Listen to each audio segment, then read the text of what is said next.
ఈరోజు వీడియోలోకొచ్చి రాజ్‌పుతన్ bio diesel SME IPO అనమాట. ఈ కంపెనీ అనాలిసిస్ చేసి లేటెస్ట్ గ్రే మార్కెట్ ప్రీమియం చూసి అప్లై చేయాలా లేదా అన్న దాని గురించి చూద్దాం.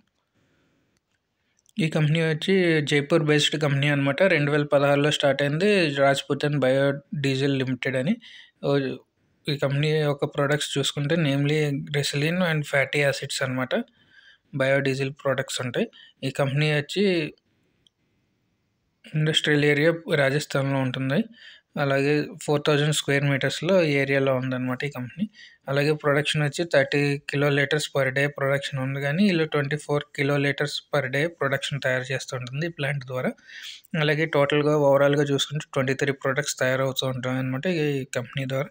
రెవెన్యూ వచ్చి 81% రెవెన్యూ మనకి బయోడీజిల్ నుంచి వస్తే, 18% వచ్చి గ్లిసరిన్ అండ్ ఫ్యాటీ ద్వారా వస్తుంది, 1% వచ్చి మిగిలిన ప్రొడక్ట్స్ ద్వారా వస్తుంది అనమాట. రిఫైన్డ్ రైస్ ఆయిల్ అని, క్రూడ్ సన్ఫ్లవర్ ఆయిల్ అని, సోడియం మెటాక్సైడ్, అలాగా ఓవరాల్గా 23 ప్రొడక్ట్స్ నుంచి మిగిలిన రెవెన్యూ వస్తూ ఉంటుంది. అలాగే 2021 నుంచి 23 చూసుకుంటే 100% రెవెన్యూ ప్రైవేట్ సెక్టర్ నుంచి వచ్చింది. 24లో మాత్రం రెవెన్యూ గవర్నమెంట్ సెక్టర్ నుంచి వస్తుంది అనమాట. ఈ కంపెనీ యొక్క ఫైనాన్షియల్స్ చూసుకుంటే, అసెట్స్ చూసుకుంటే 22లో 11 crores ఉంది, 23లో 15 crores ఉంది. అలాగే 2024లో చూసుకుంటే ఆల్మోస్ట్ 40 crores అనమాట. ఫస్ట్ క్వార్టర్ జూలైలో 24లో చూసుకుంటే 46 crores అనమాట అసెట్స్. రెవెన్యూ చూసుకుంటే 17 crores ఉంది, 22లో 23లో 23 crores ఉంది, 24లో చూసుకుంటే 53 crores. అలాగే ఫస్ట్ క్వార్టర్లో చూసుకుంటే ఆల్మోస్ట్ 28 crores అనమాట రెవెన్యూ. ప్రాఫిట్ ఆఫ్టర్ ట్యాక్స్ చూసుకుంటే మార్చ్ 22లో 20 lakhs ప్రాఫిట్ వస్తే 23లో 1,69 lakhs వచ్చిందనమాట. అలాగే 24లో చూసుకుంటే 4,53 lakhs ప్రాఫిట్ వచ్చింది. 22 ఫస్ట్ క్వార్టర్లో చూసుకుంటే 24 ఫస్ట్ క్వార్టర్లో చూసుకుంటే 2,60 lakhs వచ్చిందనమాట. ఆపరేటింగ్ క్యాష్ ఒకటి కొంచెం కన్సర్న్ అనమాట. ఎవ్రీ ఇయర్ నెగిటివ్లోనే ఆపరేటింగ్ క్యాష్ జనరేట్ చేసింది. మార్చ్ 23లో చూసుకుంటే 53 lakhs పాజిటివ్లో జనరేట్ చేసింది, మిగిలిన ఎవ్రీ ఇయర్ నెగిటివ్లోనే జనరేట్ చేసింది ఆపరేటింగ్ క్యాష్. అలాగే బారోయింగ్స్ చూసుకుంటే 11 crores అంటే 22లో, 23లోకి వచ్చేటోడికి 8,87 lakhs ఉంది.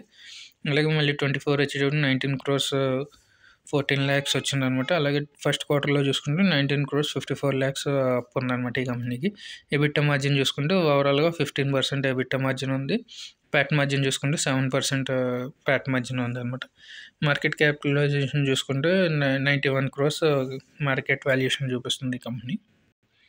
రిటర్న్ ఆన్ నెట్వర్త్ చూసుకుంటే 16% చూపిస్తుంది. ఆర్ఓసి చూపిస్తుంది 11% అనమాట. డెత్ చూపిస్తుంది 1.26 ఉంది.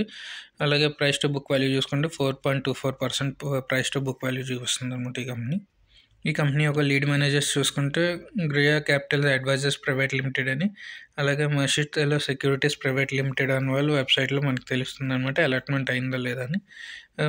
లీడ్ మేనేజర్స్ తర్వాత ప్రమోటర్స్ చూసుకుంటే మిస్టర్ శక్తి సోని అని, మిస్టర్ చానయ్య అటయర్ అని, సుదీప్ సోని, అలాగే మాధురి సునారీనా అనే కంపెనీ ప్రమోటర్స్ కింద ఉన్నారు.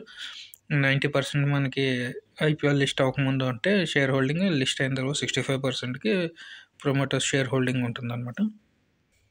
ఈ కంపెనీ యొక్క ఆబ్జెక్టివ్ ఏంటంటే, ముందు సబ్సిడీ కంపెనీ ఉంది నిర్వా రాజ్ ఎనర్జీ ప్రైవేట్ లిమిటెడ్ అని, రూర్కెలో మీరట్లో ఉంటుందన్నమాట. ఈ కంపెనీకి వర్కింగ్ క్యాపిటల్ గురించి ఎక్స్పెన్షన్ చేయడానికి, అలాగే మ్యానుఫ్యాక్చరింగ్ ఫెసిలిటీస్ కొనడానికి అనమాట. అలాగే వర్కింగ్ క్యాపిటల్ కావాల్సి వస్తుంది. జనరల్ కార్పొరేట్ పర్పస్ గురించి ఐపీఓని తీసుకొస్తున్నారు అనమాట. ఈ ఐపీఓ యొక్క టైం లైన్ చూసుకుంటే ఓపెన్ డేట్ వచ్చి 26 నవంబర్, క్లోజ్ డేట్ వచ్చి 28 నవంబర్, లిస్టింగ్ డేట్ చూసుకుంటే 3rd డిసెంబర్ అనమాట. ఫేస్ వాల్యూ వచ్చి 10 rupees per share. Price band చూసుకుంటే 123 నుంచి 130 రూపీస్ ఉందన్నమాట. లాట్ సైజ్ చూసుకుంటే 1000 షేర్స్ ఉన్నాయి. టోటల్ సైజ్ చూసుకుంటే 24.7 crores అనమాట. Fresh issue total 24.7 crores. Offer for share ఏం లేదు, ఎంప్లాయీ డిస్కౌంట్ కూడా లేదనమాట. రీటైల్లో ఒక లాట్కి 1000 షేర్స్ ఉంటాయి కాబట్టి మనకి 1,30,000 కావాల్సి వస్తుంది. వెబ్సైట్ చూసుకుంటే మషిత్ సెక్యూరిటీస్ ప్రైవేట్ లిమిటెడ్ అనమాట వెబ్సైట్.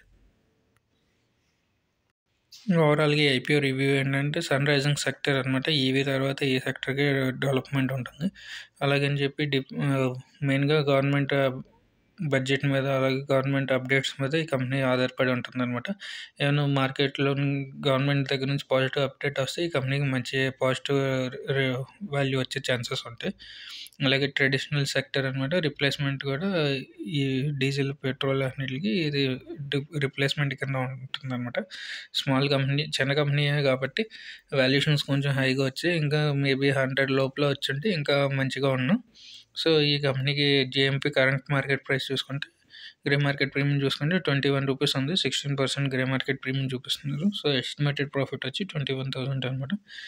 ఎవరైతే అప్లై చేయాలనుకుంటున్నారో డే 1, డే 2లో గ్రే మార్కెట్ ప్రీమియం చూసుకొని మేబీ 20-40% లోపల ఉంటేనే మనం 25-40 లోపల ఉంటే మనం అప్లై చేసుకుంటే మినిమం 20% లిస్టింగ్ గెయిన్స్ వచ్చే ఛాన్సెస్ ఉంటాయి. లేదంటే 10-15% లిస్టింగ్ గెయిన్ వచ్చే ఛాన్సెస్ ఉంటాయన్నమాట.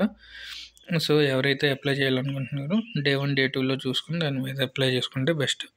ఓవరాల్‌గా ఈ సెక్టర్‌లో ఆల్రెడీ కంపెనీస్ ఐపీఓలో ఉన్నాయి గానీ, మెయిన్ మార్కెట్‌లో ఉన్నాయి గానీ అంతగా ఇంపార్టెంట్ అయితే చూపించట్లేదు. సో, ఓవరాల్‌గా మనం అప్లై చేసుకునేటప్పుడు లిస్టింగ్ గెయిన్స్‌కి అప్లై చేయాలనుకుంటే maybe first day, second day grey market చూసుకొని దాన్ని బట్టి అప్లై చేస్తే మంచిదనమాట.